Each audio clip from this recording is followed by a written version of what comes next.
हरे कृष्णा। मैं एस्ट्रोलॉजर सुनील मेहरा आप सबका अपने इस चैनल में स्वागत करता हूँ। फ्रेंड्स, लाइफ का एक साइकिल है जो हम सब अच्छे तरीके से जानते हैं। नेचर ने हर ह्यूमन बीइंग, हर लिविंग बीइंग को एक लाइफ साइकिल दिया है। बचपन है, एक बाल अवस्था आती है, युवा अवस्था है, मिडिल एज है, ओल्ड एज है, as per the life span. और हम सब लिविंग बीइंग्स उस पर्टिकुलर साइकिल से गुजरते हैं, उससे गो थ्रू होते हैं।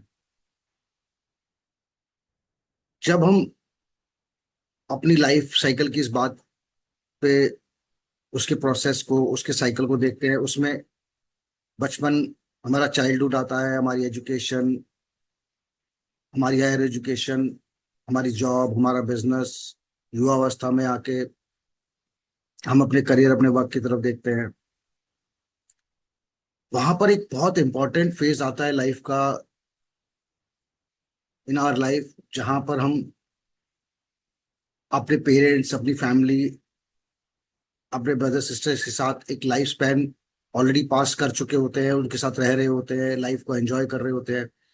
Then a new phase starts, जहां पर हमारी लाइफ में एक लाइफ पार्टनर एंटर करता है। We choose the life partner, we start the new journey of life, जिसे मैरिज कहते हैं, which is a very important part, very important phase of life, a very beautiful phase of life.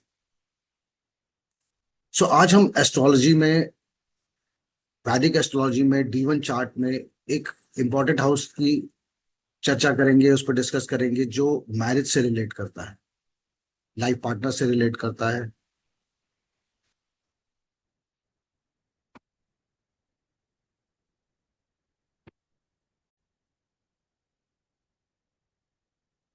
आज हम बात करेंगे D1 chart, लगन कुंडली के सप्तम भाव की, सेवंथ हाउस की। जैसे हमने पहले भी बताया है, किसी भी आप वेरीफाइड वैलिडेटेड एस्ट्रोलॉजी ऐप से, सॉफ्टवेयर से जन्म कुंडली, date of birth, place of birth और टाइम ऑफ बर्थ एग्जैक्टली डाल के एक लगन कुंडली, चंद्र कुंडली और षोडशवार चार्ट आराम से बना सकते हैं। और जो हाउसेज हैं, हम फर्स्ट हाउस, सेकंड हाउस, इस तरीके से चेक करते हुए 12 के 12 भावों को हम एनालाइज कर सकते हैं। आज हम बात करने वाले सेवंथ हाउस की, वो which is just opposite to the lagan, the first house.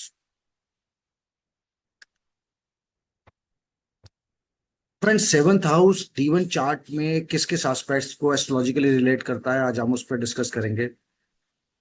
Seventh house relates to marriage, spouse, marital bliss, personality of house. इसे house of desires, kama house भी कहा गया है, विशेस, डिजायर्स का हाउस भी कहा गया है। सेवंथ हाउस एक्चुअली में पार्टनरशिप का हाउस है, जहां हम life partner as well as business partner दोनों को ही एनालाइज करते हैं, as well as sometimes somewhere we can find foreign travels also from seventh house. When seventh house is some somewhere related, कोई कॉम्बिनेशन बन रहा है ट्वेल्थ हाउस के साथ, कोई कंजंक्शन है, कोई एस्पेक्ट है, कोई रिलेशन है, then could be due to marriage related aspects or partnership related aspects. But core में ट्वेल्थ हाउस ही फॉरेन ट्रेवल को डिफाइन करेगा, नाइन्थ और ट्वेल्थ ही ट्रेवल्स को डिफाइन करते हैं, ट्वेल्थ फॉरेन को। बट सेवंथ का कोई रिलेशन अगर ट्वेल्थ के साथ बनता है और वैसे वर्षा, तो उसमें फॉरेन ट्रेवल के एस्पेक्ट्स को समझा जा सकता है। लाइफ के इस इंपॉर्टेंट फेज की, इंपॉर्टेंट पार्ट की हम बात कर रहे हैं, मैरिज की, जिसको हम सेवंथ हाउस से देख रहे हैं। सो एक्चुअल में है क्या? सेवंथ हाउस एक ऐसा हाउस है जिससे हम अपनी मैरिज के सुख को, स्पाउस की नेचर को, स्पाउस की पर्सनालिटी को एस्ट्रोलॉजिकली समझ रहे हैं, एज वेल एज अगर किसी बिजनेस पार्टनरशिप को या बिजनेस के प्रोस्पेक्ट्स को समझना है तो वो भी सेवंथ हाउस से आता है। मैरिज के लिए सेवंथ हाउस का इन्वॉल्वमेंट और इम्पोर्टेंस रहता है, बट उसके अलावा मैरिज के लिए और भी प्लैनेट्स को और अलग अलग हाउसेस को भी देखा जाता है। It's not only seventh house. Seventh house is one of the house which is very much important for marriage and life partner related aspects in astrology। तो अगर मैं सेवंथ हाउस को एनालाइज कर रहा हूं, whether it is related to life partner और business partner, then astrologically हम समझेंगे क्या कि वो हाउस, जो सेवंथ हाउस है, उस पर्टिकुलर हाउस की वीकनेस और स्ट्रेंथ क्या है। हमने हमेशा एक बात बोली है कि 12 के 12 भाव अपनी एक रेलिवेंस और अपनी इंपॉर्टेंस रखते हैं। इवन सिक्स एट ट्वेल्थ की भी अपनी इंपॉर्टेंस और रेलिवेंस है। कोई भी हाउस इग्नोर नहीं कर सकते। हर हाउस अपना एक प्लस या minus as per the chart दे रहा है, बट इंपॉर्टेंट वो है। जब हम एस्ट्रोलॉजिकली प्रोडिक्शंस की बात करते हैं, एनालिसिस की बात करते हैं, तो पूरे चार्ट को तो हम देखेंगे तभी हम कंक्लूड करेंगे। हमेशा ये बात रखी गई है कि किसी भी हाउस को आइसोलेशन में या किसी भी प्लेनेट को आइसोलेशन में नहीं देखा जाएगा। पूरे चार्ट को एज वेल एज उस हाउस की इंपॉर्टेंस और उसके फैक्टर्स को देखा जाएगा। अब अगर हम सेवंथ हाउस को एनालाइज कर रहे हैं which is related to marriage, which is a very important phase of life, so हम उस हाउस की स्ट्रेंथ और वीकनेस को एनालाइज करेंगे। जब हम मैरिज से रिलेटेड प्रोडिक्शन कर रहे हैं तो हम देखेंगे कि वो सेवंथ लॉर्ड की स्ट्रेंथ और वीकनेस क्या है। क्या सेवंथ लॉर्ड डेबिलेटेड है, एग्जॉल्टेड है, फ्रेंड साइन में है, एनिमी राशि में है। उसके बाद उस हाउस के लॉर्ड की प्लेसमेंट क्या है। वो हाउस का लॉर्ड उस पर्टिकुलर चार्ट में 12 भाव में कहाँ पे जाके प्लेस्ड है। क्या कहीं वो त्रिक भाव सिक्स एट ट्वेल्थ में तो प्लेस नहीं है, या उस हाउस की प्लेसमेंट और कंजंक्शन किसी मैलेफिक प्लेनेट के साथ है। ये एक एक पॉइंट हम एनालाइज करते जाएंगे। जब हम किसी हाउस को एनालाइज कर रहे हैं तो उसके पर्टिकुलर लॉर्ड को, मान लीजिए जो भी लॉर्ड है, तो उस लॉर्ड का एक नक्षत्र लॉर्ड भी होगा, तो उस नक्षत्र लॉर्ड की प्लेसमेंट भी देखी जाएगी चार्ट में क्या है। एज वेल एज वो नक्षत्र लॉर्ड है क्या, उसके एट्रीब्यूट्स क्या है।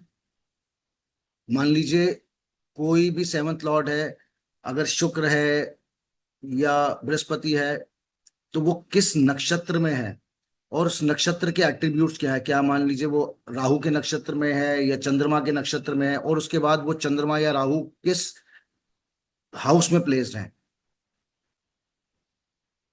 थर्ड पॉइंट क्या हम देखेंगे जब हम सेवंथ हाउस को एनालाइज कर रहे हैं, कि इस सेवंथ हाउस में प्लैनेट्स कौन से बैठे हैं। क्या मैलेफिक प्लैनेट बैठे हैं या बेनिफिक प्लैनेट बैठे हैं। ज्योतिष सिंपल है, इजी है, बट बहुत डीप है। बहुत डीप है इसलिए बोलते हैं क्योंकि हम किसी भी पर्टिकुलर एक प्रोबेबिलिटी से, एक परमुटेशन कॉम्बिनेशन से कोई भी आंसर, कोई भी कंक्लूजन नहीं निकाल सकते। बहुत जगह कई बार सुना गया है कि मान लीजिए मेलेफिक प्लेनेट बैठ गया, राहु केतु या शनि बैठ गया आपके सेवंथ हाउस में, तो विवाह नहीं होगा या विवाह में डिले हो जाएगा या कुछ और हो जाएगा। ये सच है कि मेलेफिक प्लैनेट्स के अपने नेगेटिव्स होते हैं। ये सच है कि मेलेफिक के अपने नेगेटिव्स होते हैं, पर उसका मतलब ये नहीं है कि हजारों करोड़ों जो लोग हैं वो, उनके साथ वैसा ही होगा कि शादी नहीं होगी या सुख नहीं मिलेगा। ऐसा नहीं होता। क्योंकि जब हम किसी चार्ट को एनालाइज कर रहे हैं तो हम कंसोलिडेशन में पूरे के पूरे चार्ट को, उसके बाकी एट्रीब्यूट्स को भी एनालाइज कर रहे हैं।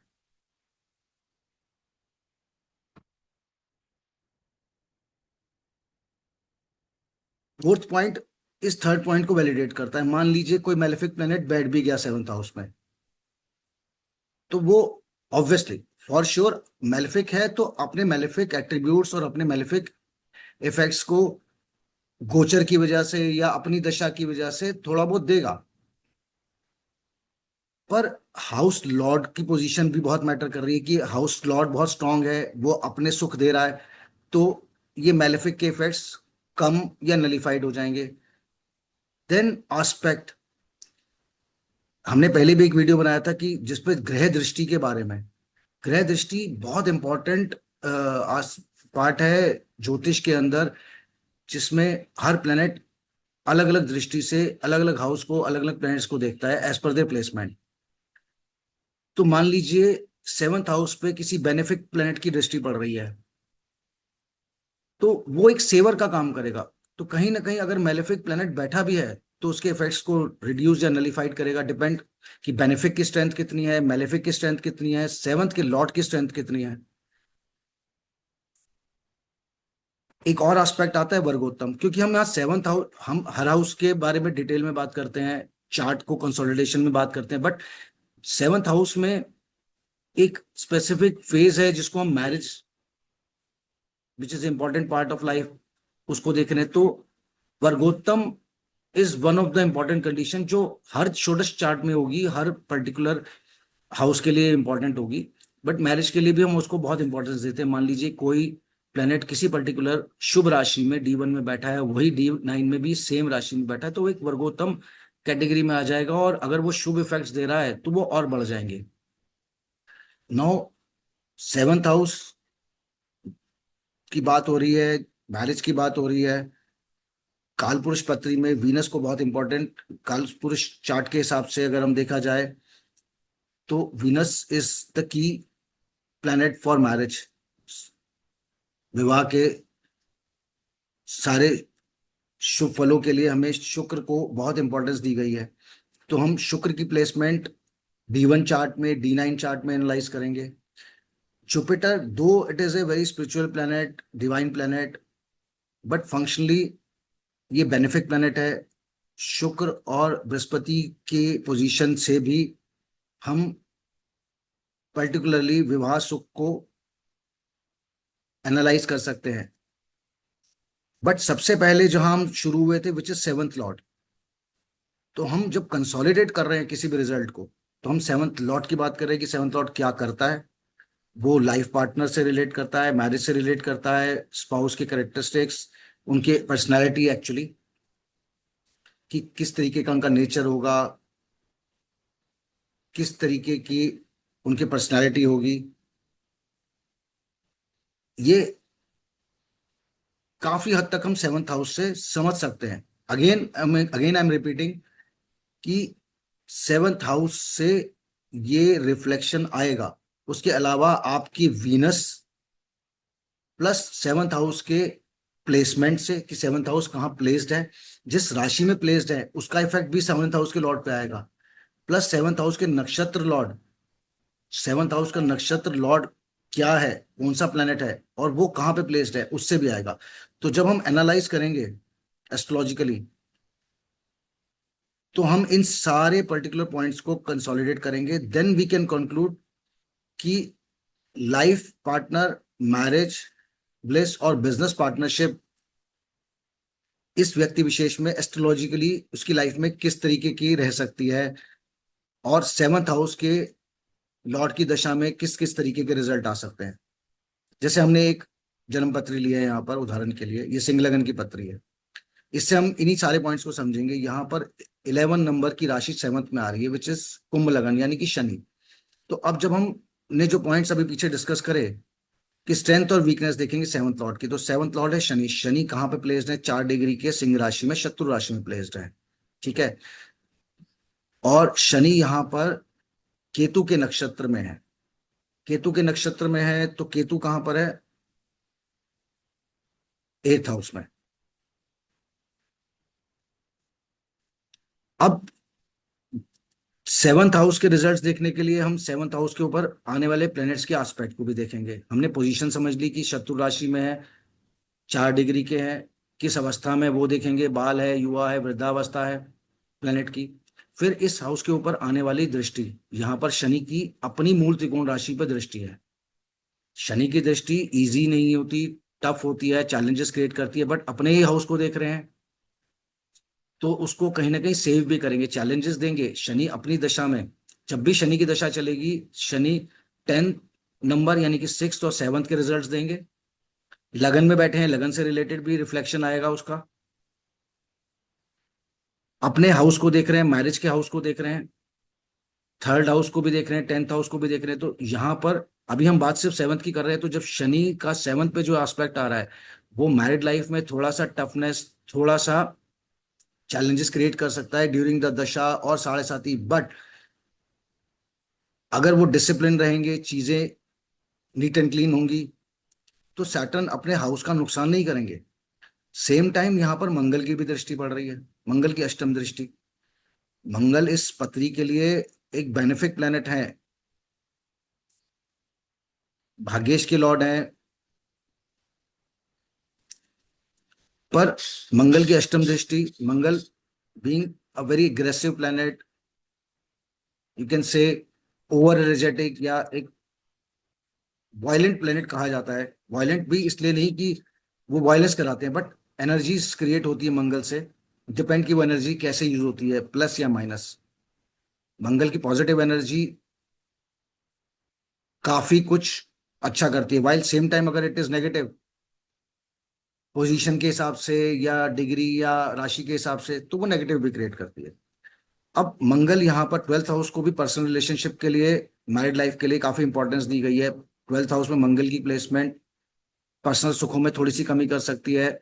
सेम टाइम उसकी मैरिज के हाउस पे दृष्टि से थोड़ा सा पर्सनल रिलेशनशिप में कभी कभी एग्रेसिव या इगोस्टिक बिहेवियर आ सकते हैं लाइफ पार्टनर्स के बीच में। अब हमने दो प्लैनेट्स का एस्पेक्ट समझा, शनि अपने हाउस को देख रहे हैं, लाइफ पार्टनर को कर्मठ, डिसिप्लिन, हार्ड वर्किंग बनाएंगे, बहुत हद तक हार्ड वर्किंग रहेंगे, लॉयल्टी भी क्रिएट करते हैं, बट चैलेंजेस भी क्रिएट करते हैं। थोड़ा सा रिलेशन में रूडनेस क्रिएट कर सकते हैं ड्यूरिंग द दशा। बट वही वही आपस में जो रिलेशन है, सेम टाइम अगर हम देखें तो जुपिटर की दृष्टि भी पड़ रही है। जुपिटर जो एक यहाँ पर बेनिफिक प्लेनेट है, और चार्ट के लिए भी काफी बेनिफिक है, फंक्शनली बेनिफिक है।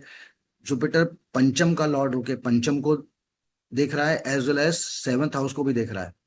तो यहाँ पर ये कहेंगे सैटर्न जहाँ हाउस में डिसिप्लिन और चैलेंजेस क्रिएट कर रहे हैं, मंगल थोड़ा सा रिलेशन में ईगो या कभी कभी एग्रेशन क्रिएट कर सकते हैं। सेम टाइम जुपिटर इस हाउस को सेव कर रहे हैं,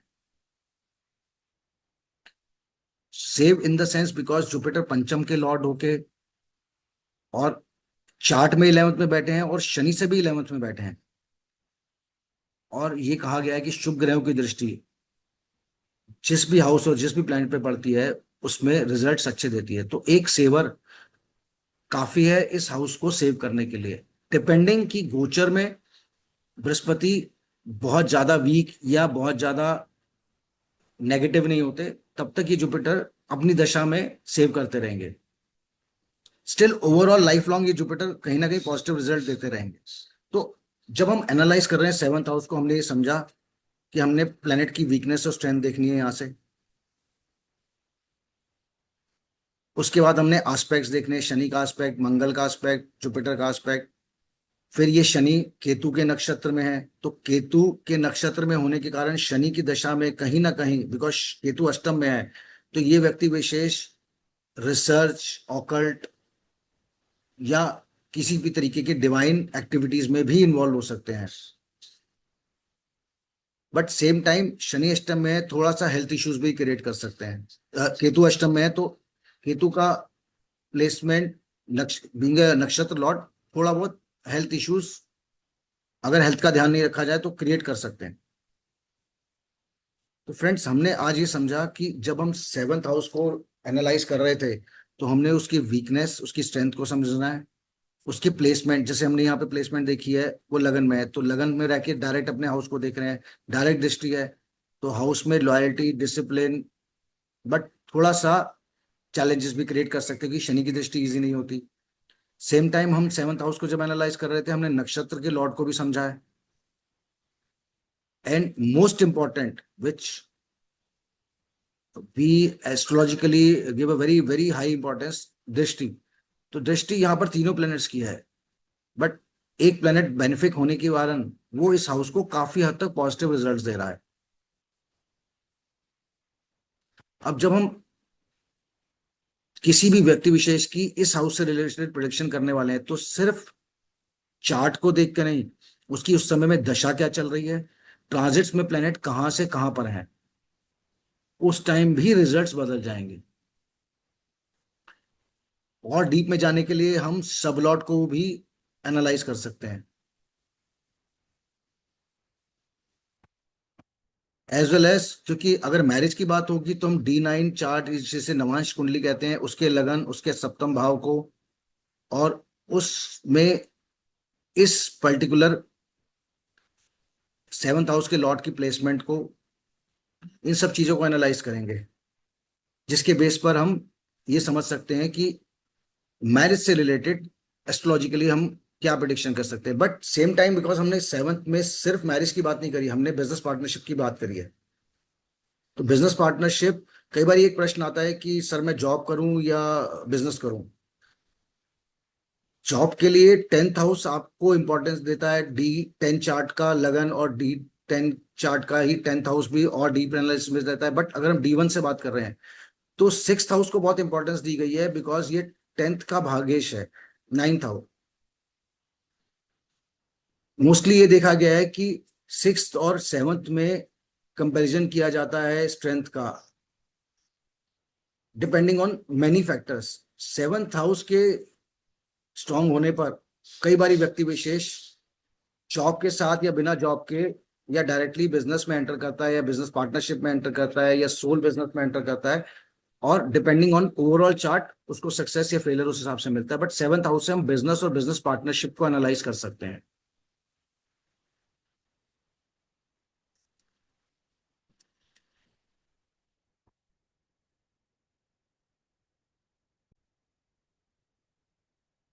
फ्रेंड्स, 12 के 12 भाव इंपॉर्टेंट हैं।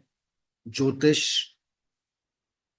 एक विद्या है, एक साइंस है, जो हमें हमारे ऋषि मुनियों से मिली है। हम इन सेशंस को, बेसिक लर्निंग सेशंस को आपके पास लाते हैं, सो दैट आप उन बेसिक्स को समझ सके। यदि आप खुद एस्ट्रोलॉजी में आगे समझना चाहते हैं तो इनसे बेसिक इंफॉर्मेशन एटलीस्ट ले सके, किसी एस्ट्रोलॉजर को कंसल्ट करते हैं तो भी आप समझ सके कि किस हाउस के बारे में बात हो रही है और क्या बात हो रही है। स्टिल,